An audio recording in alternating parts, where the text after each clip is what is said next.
Juraj Slafkovsky over 24 and a half goals this season. You didn't think I was going to go a whole podcast not talking about Juraj Slafkovsky, the Slovak king. No, of course not. Let me pull up some. Slafkovsky has looked great, okay? I don't think I have to tell you. If you're a Habs fan, you know, okay? And the progression here has been good. To be honest, I wanted to take Juraj Slafkovsky's point totals when I was originally looking at this.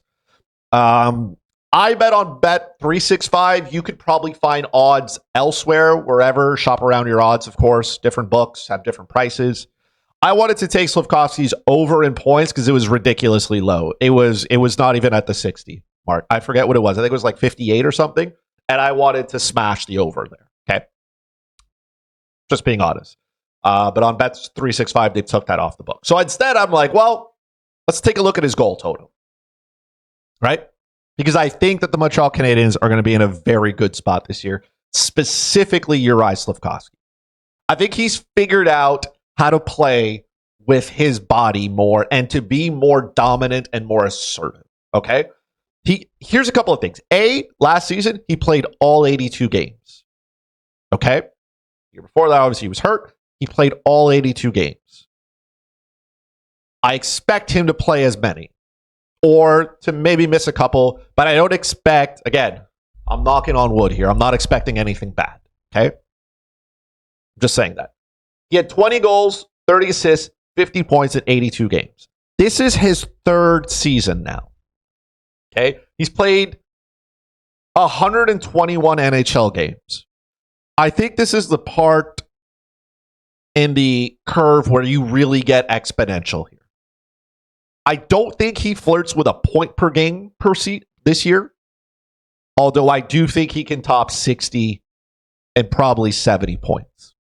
Depending on how healthy he is and the play of Nick Suzuki and Cole Caulfield.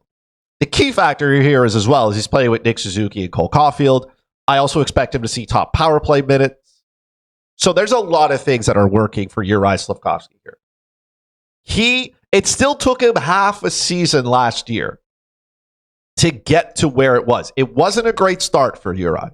But once he was put with Nick Suzuki and Cole Caulfield, everything for him changed. And he scored 20 goals. This is a big boy who is figuring it out. I don't know if he's going to project to be like a 45-plus goal scorer in his career. But right now, I think 24 and a half is too low. I think that number should be a little bit higher. Montreal Canadiens are healthy.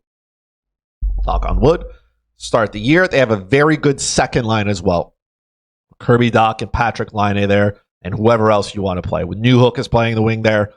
They have some opportunities. Teams have to now start respecting more than just Nick Suzuki's line. So I think the over here is very doable. And I also believe that the over here is not something that's going to hit in like the final 10 days of the season.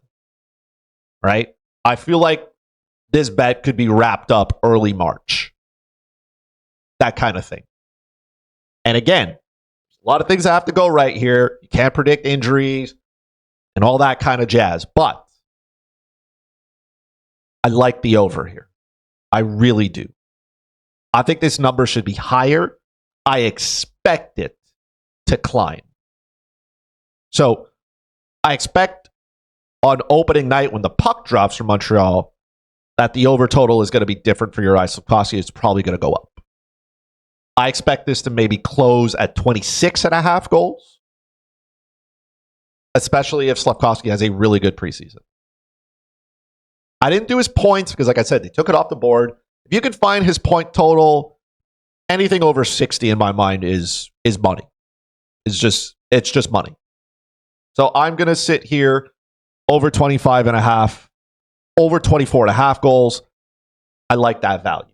Okay. Are we good? We got Jonathan Huberdeau on the over.